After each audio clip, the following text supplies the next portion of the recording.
Hello guys, আসসালামু আলাইকুম। আপনারা সবাই কেমন আছেন? আশা করি অনেকটাই ভালো আছেন।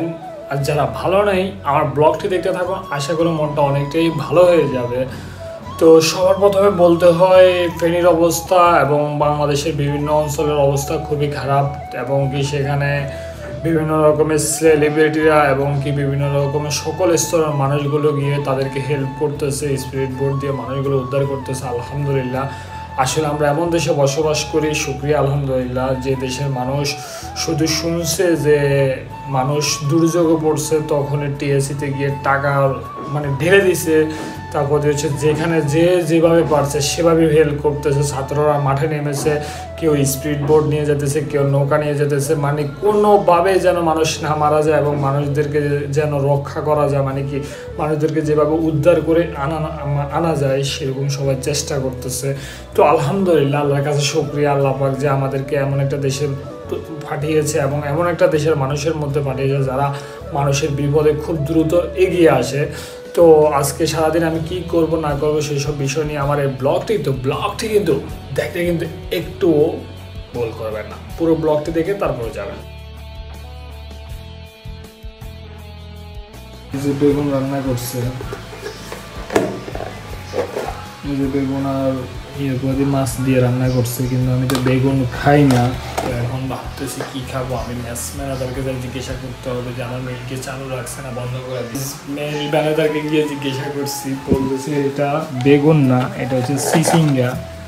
এটা হচ্ছে সিসিঙ্গা দিয়ে রান্না করছে মাছ দিয়ে। তো আমার মিল হচ্ছে দুইটা, তো দুইটা মিল নিয়ে যাবো, একটা এখন খাবো আর একটা খাবো হচ্ছে বিকালবেলা দোকানে গিয়ে। ক্যামেরা মাউন্টের জন্য যাইতেছি, এটার উপরে যে ক্যামেরা মাউন্ট করে ওইটা হারাই ফেলছি, তো এখানে একটা মাউন্ট কিনতে হবে। বেরোলাম, তো যাবো হচ্ছে রাজুকে। আমার এই ক্যামেরা স্ট্যান্ডটার উপরে মাউন্টটা দেয় না, তো মাউন্টটা এখন কিনতে যাইতেছি। রাজুকে যাবার পরে ওইখান থেকে মাউন্টটা কিনবো।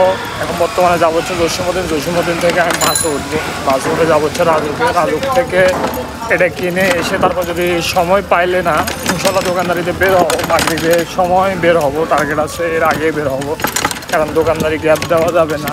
আর কারণ আমি তো প্রতিদিনে টিকটক ইউটিউবে ভিডিও দেওয়া লাগে, এই জন্য ভাবলাম যে কি আজকে এটা যখন টাইম পাইছি এটা ঠিক করে নিয়ে আসি। আর এবং শনিবারে বেচা বিক্রি একটু কম হয়, তো এর জন্য যাবো আর কি।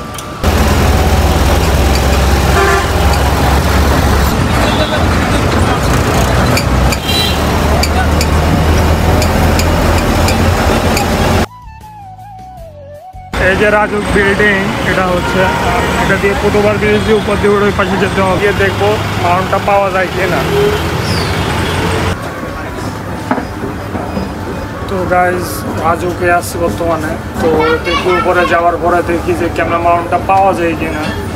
আশা করি পাওয়া যাবে, আমার মন বলতেছে, এবার দেখি পাওয়া যায় কিনা। বর্তমানে যাইতেছি হচ্ছে যমুনা ফিউচার পার্কে। রাজুকে আমি কোনো কিছু পাই নাই, এই মাউন্টটা পাই নাই, তো এখন যাবো হচ্ছে যমুনা ফিউচার পার্কে, দেখি যমুনা ফিউচার পার্কে পাই কিনা। আর আরেকটা বিষয় আপনাদেরকে বলি, আমার মোবাইলের ব্যাটারি হেলথ শুধু কমতে আছে, তো এর জন্য আইফোনটা নিচ্ছি হচ্ছে যমুনা ফিউচার পার্ক থেকে। তো ওখানে গিয়ে আমি দেখাবো যে কেন কমতেছে বা কী কারণে কমতেছে, সেটা ওদের সাথে একটু কথা বলবো। এই জন্য যমুনা ফিউচার পার্কে আসছে, তো মোবাইলটা কী কারণে ব্যাটারি হেলথ কমতেছে এটা দেখাবো। সত্যি কথা যেটা খুবই প্যারায় আছি, এত হাজার টাকা দিয়ে মোবাইল নেওয়ার পরে যদি মোবাইলে ব্যাটারি হেলথ কমে তাহলে কীরকম লাগবে সেটা তো আপনারাও বুঝেন। দোকানের কোনো নাম আনিনি, এই জন্য কিন্তু দোকানটাও বের করতে পারি না। আর যমুনা ফিউচার পার্কের সবচেয়ে বড় বিষয়টা, খারাপ বিষয়টা লাগে হচ্ছে কি, ভিতরে ঢুকলে একটা দোকান খুঁজতে লাগে আধা ঘন্টা। আর এখন আমি যে যাব বাসা যাওয়ার পরে যে মোবাইলে যে মেমো দিছিল না, ওই মেমোর মধ্যে নাম্বার আছে, নাম্বারটা দেখে ওই নাম্বারে যোগাযোগ করে তাদের সাথে কথা বলবো যে কি করা যায়। ব্যাটারি হেলথ ছিল 92, সে জায়গায় চলে আসছে এখন 89। তো এখন এর জন্য মাথা খুবই খারাপ লাগতেছে, কারণ সেটের যত ব্যাটারি হেলথ কমবে তত সেটের ডিউ কমতেছে। সব দিকে মোবাইলটা পারফেক্ট, কিন্তু যদি ব্যাটারি হেলথটা যদি ভালো থাকতো তাহলে আমার নিজের থেকেও ভালো লাগতো, কিন্তু এখন ব্যাটারি হেলথটা কমের কারণে আমার নিজের থেকে খারাপ লাগতেছে। আর তাদের সাথে আমার মোবাইলে কি কি কথা হয় বা না হয় সেসব বিষয়গুলো আপনাদেরকে আমি মোবাইল রেকর্ডিংয়ে শোনাবো, যে তারা কি বলে না বলে।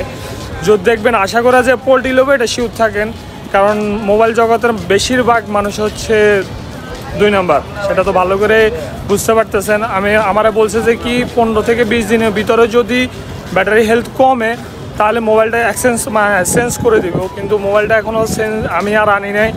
ওই প্রায় 1 মাস পরে ব্যাটারি হেলথ কমছিল হচ্ছে 1% কমছিল, এরপরে ধীরে ধীরে শুধু কমতেই আছে। এর জন্য বলতেছি যে কি খুবই প্যারায় আছি। তো বাসায় যাওয়ার পরে তাদের সাথে কথা বলবো। যমুনা ফিউচার পার্ক থেকে আসার পরে ওনাদের কাছে ফোন দেওয়া হয়েছে, ওনারা ফোন কোনোভাবে ধরতেছে না। একবার ধরলো, ধরার পরে যখন আমি কমপ্লেন দেবো এই অবস্থায় ফোনটা কেটে দিছে, আর এখন আর ফোন ধরতেছে না। তো আমি যমুনা ফিউচার পার্কে যেতে হবে, কারণ যমুনা ফিউচার পার্কে গিয়ে ওদের সাথে কথা বলতে হবে যে কীভাবে কী করা যায়। আর সত্যি কথা যেটা ভাই, মোবাইল জগতের প্রায় মোবাইল দোকানদারের 2 নাম্বার। যদি 17 মধ্যে 2-4টা যদি ভালো পাইলে পাতে পারেন, আর না পারে নাই সেটা তো বুঝে নেই।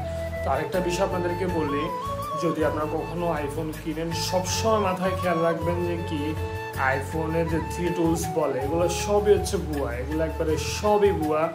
মানে যদি আপনার পরিচিত লোক থাকে তাহলে কিনবেন, আর না হলে দেখে শুনে ভালো করে বুঝে শুনে কিনবেন। আমার সেটটা অলওয়েজ কিং, একবার মানে ফুল সাইডে সে কিং, কিন্তু শুধুমাত্র ব্যাটারিতে সমস্যা। তো ব্যাটারিতে সমস্যার জন্য ব্যাটারিটা কমতেছে, যাক আলহামদুলিল্লাহ।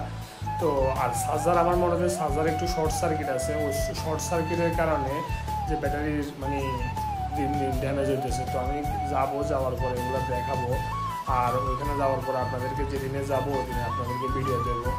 আর একটা বিষয় হচ্ছে, আমি এই ভিডিওটা ছাড়ার সবচেয়ে বড় কারণ হচ্ছে যে কি আমি এই দিন ছাড়তাম না এই ভিডিওটা ছাড়ার কথা ছিল আর একদিন আগে, কিন্তু আমি ওই যে বন্যা কবলিত মানুষদের জন্য যে একদিনে ব্যবসার টাকা রেখেছিলাম ওইটা কিন্তু ভিডিওটা ছাড়ার কথা ছিল আজকে, কিন্তু ওই ভিডিওটা গতকালকে ভিডিও করতে পারিনি ভালো করে, এর জন্য ভিডিও ছাড়তে পারিনি। তো আশা করি ইনশাল্লাহ এখন থেকে কন্টিনিউ ব্লগ পাবেন সবসময়। ইনশাল্লাহ আমাকে সাপোর্ট করবেন, আপনাদের ছোটো ভাই মনে করে ইনশাল্লাহ আমি আপনাদের পাশে থাকার জন্য চেষ্টা করবো ইনশাল্লাহ। আজকের জন্য ভিডিও এতটুকুই, ভালো থাকবেন, সুস্থ থাকবেন এবং সবসময় নিজে দিয়ে খেয়াল রাখবেন। আল্লাহ হাফেজ।